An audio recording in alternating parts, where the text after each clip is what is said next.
Hello students, how are you? In last part of the class, I explained some properties related to non-metals.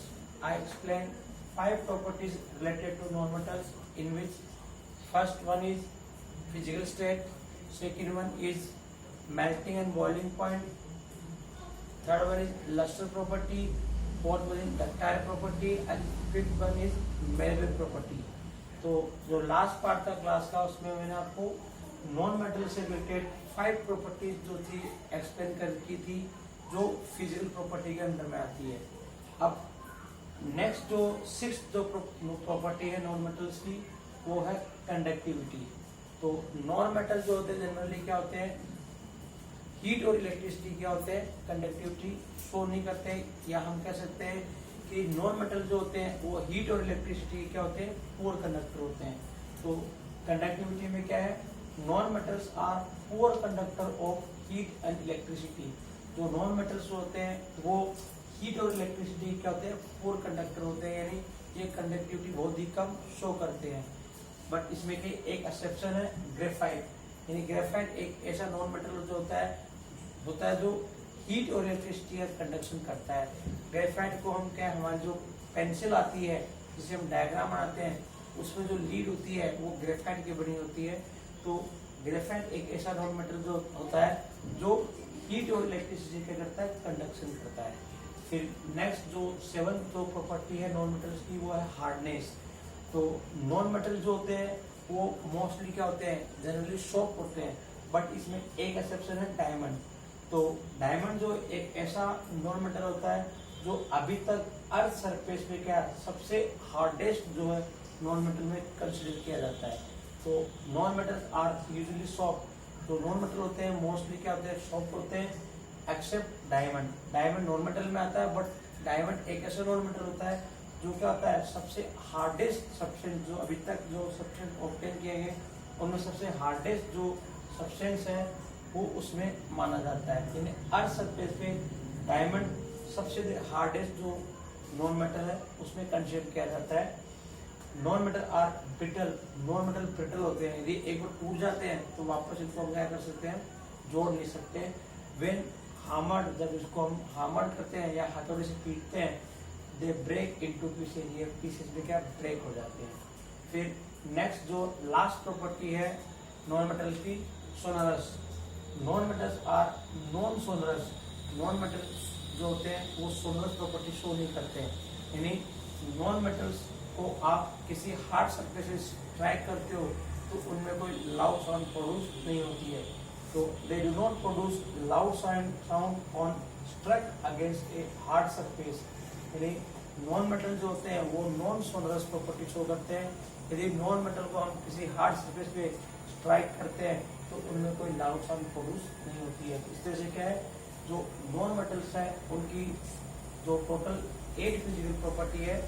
First physical state, उसके बाद में lustre property, फिर melting and boiling point, फिर ductile property, malleable property, उसके बाद में conductivity, hardness, sonorous. तो ये कुछ 8 प्रॉपर्टीज है जो नॉन मेटल से रिलेटेड है। और अब जो केमिकल प्रॉपर्टीज है मेटल्स की, क्योंकि इसमें ये जो आपका पूरा चैप्टर इसमें क्या है, मेटल्स और नॉन मेटल्स के बारे में बताया गया है। तो मेटल्स और नॉन मेटल के बारे में आपको एक्सप्लेन कर दिया है, मेटल्स की प्रॉपर्टी आपको एक्सप्लेन कर दी है, नॉन मेटल्स की जो प्रॉपर्टी है वो मैंने आपको एक्सप्लेन कर दी है। अब इसमें जो कुछ एक्सेप्शन थे जो मेटल्स के अंदर वो भी मैंने आपको लास्ट जो पार्ट था क्लास को उसमें एक्सप्लेन किया था। अब केमिकल प्रॉपर्टीज आएगी 1 by 1। पहले केमिकल प्रॉपर्टीज मेटल की स्टडी करेंगे, उसके बाद में नॉन मेटल की जो केमिकल प्रॉपर्टीज की स्टडी करेंगे। तो सबसे पहले है केमिकल प्रॉपर्टीज ऑफ मेटल्स। तो मेटल्स की 3 केमिकल प्रॉपर्टी है। फर्स्ट है रिएक्शन विद ऑक्सीजन। जब मेटल ऑक्सीजन से जब रिएक्शन करता है तो क्या प्रोडक्ट बनाता है। फिर second reaction with water. Non metal जब वाटर से रिएक्शन करता है तो क्या प्रोडक्ट बनाता है। उसके बाद में थर्ड जो केमिकल प्रॉपर्टी है मेटल्स की वो है रिएक्शन विद एसिड्स। तो 3 केमिकल प्रॉपर्टीज है मेटल्स की।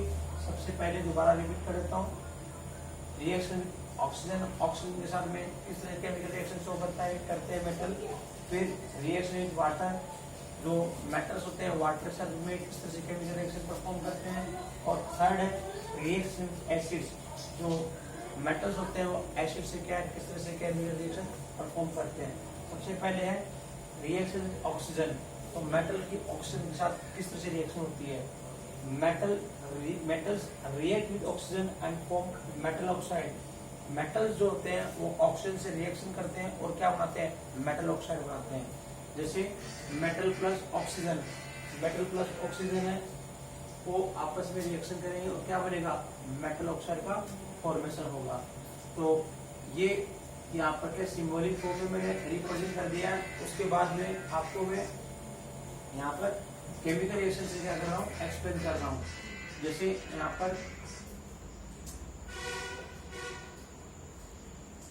आयरन है वो ऑक्सीजन से रिएक्शन करेगा किसकी प्रेजेंस में, वाटर की प्रेजेंस में, तो क्या बनेगा, फेरिक ऑक्साइड बनेगा और साथ में क्या वाटर के मॉलिक्यूल्स का इसमें इंक्लूड होंगे। तो आयरन जो Fe है उसमें 4 एटम काम आएंगे और ऑक्सीजन से रिएक्शन करेंगे और साथ में क्या है वाटर के मॉलिक्यूल भी क्या इंक्लूड होंगे और फेरिक ऑक्साइड बनेगा जिसको हम क्या बोलते हैं, रस्ट बोलते हैं। यानी आयरन में जो रस्टिंग होती है उसका केमिकल फॉर्मूला यही होता है 2Fe3 और .H2, यानी फेरिक ऑक्साइड जो रस्ट अपन जिसको बोलते हैं वो इसमें यहाँ पर बनती है। अब नेक्स्ट है केमिकल रिएक्शन। मैग्नीशियम मेटल जो है वो ऑक्सीजन से रिएक्शन करेगा और क्या बनाएगा, मैग्नीशियम ऑक्साइड का फॉर्मेशन करेगा।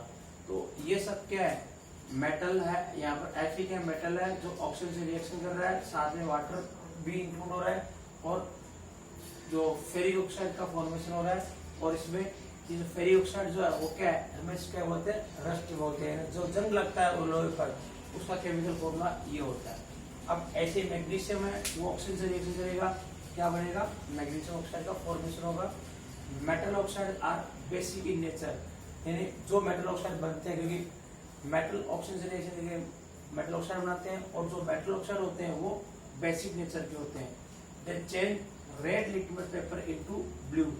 जो मेटल ऑक्साइड होते हैं वो रेड लिक्विड पेपर को क्या करते हैं, ब्लू में कन्वर्जन करते हैं। यानी लिक्विड पेपर आते हैं रेड कलर के, यदि हमें उन लिक्विड पेपर को मेटल ऑक्साइड के अंदर यदि अपन डालते हैं तो वो ब्लू कलर में कन्वर्ट हो जाते हैं, क्योंकि जो भी बेसिक सब्सटेंस होते हैं वो रेड लिक्विड को क्या करते हैं, ब्लू में कन्वर्ट करते हैं। फिर सेकेंड केमिकल प्रॉपर्टीज है मेटल की, रिएक्शन विद वाटर। तो मेटल जो होते हैं, डिफरेंट जो मेटल होते हैं वो वाटर के साथ अलग अलग तरह से करते हैं, रिएक्शन करते हैं। तो different metals behave differently in their reaction with water. तो डिफरेंट जो मेटल होते हैं वो वाटर के साथ में क्या करते हैं, अलग अलग तरह से रिएक्शन परफॉर्म करते हैं। जैसे सोडियम रिएक्ट्स वायलेंटली, सोडियम जो होता है वो तेजी से क्या करता है, रिएक्शन करता है किससे, वाटर के साथ में, and form sodium hydroxide and hydrogen gas. Sodium बहुत ही रिएक्टिव मेटल होता है, यदि सोडियम को हमने क्या वाटर के ऊपर रख भी दिया तो वो क्या होगा, वायलेंटली विस्फोट के साथ क्या करेगा, तेजी से रिएक्शन करेगा और क्या बनाएगा, सोडियम हाइड्रोक्साइड और हाइड्रोजन गैस का फॉर्मेशन करेगा। ये केमिकल रिएक्शन है। 2Na यानी सोडियम, Na वाला सोडियम प्लस 2H2O, तो H2O वाटर का फॉर्मूला है और क्या बनाएगा, NaOH यानी सोडियम हाइड्रोक्साइड बनेगा और हाइड्रोजन गैस बनेगी। इस तरह से क्या है, जो मेटल्स होते हैं ऑक्सीजन से रिएक्शन करके मेटल ऑक्साइड बनाते हैं जो बेसिक नेचर के होते हैं, और मेटल्स जो वाटर से जब रिएक्शन करते हैं तो क्या करते हैं, हाइड्रोक्साइड का फॉर्मेशन करते हैं। बट इसमें डिफरेंट जो मेटल्स होते हैं वो डिफरेंट तरह से क्या होते हैं, वाटर से रिएक्शन करते हैं। तो एक जो केमिकल रिएक्शन मैंने यहाँ पर एक्सप्लेन की है, बट और जो मेटल होते हैं वो अलग अलग तरह से करते हैं, वाटर से रिएक्शन करते हैं और अलग अलग तरह से क्या होता है, इनकी कंडीशन होती है, उसी कंडीशन के अकॉर्डिंग क्या करते हैं, ये रिएक्शन करते हैं। सोडियम तो क्या है, बहुत ज्यादा रिएक्टिव मेटल होता है जो तुरंत वाटर से रिएक्शन कर लेता है और सोडियम हाइड्रोक्साइड और हाइड्रोजन गैस का फॉर्मेशन करता है। तो आज की क्लास के अंदर आपको कुछ नॉन मेटल की जो प्रॉपर्टी है वो मैंने एक्सप्लेन की है और मेटल्स की 2 केमिकल प्रॉपर्टीज आपको एक्सप्लेन की है। थर्ड जो केमिकल प्रॉपर्टी है वो आपको नेक्स्ट क्लास में आपको एक्सप्लेन की जाएगी। और आज की जो क्लास जितना आपको काम करो जो एक्सप्लेन किया है वो आपको राइट डाउन करना है और साथ में लर्न भी करना है। Thank you.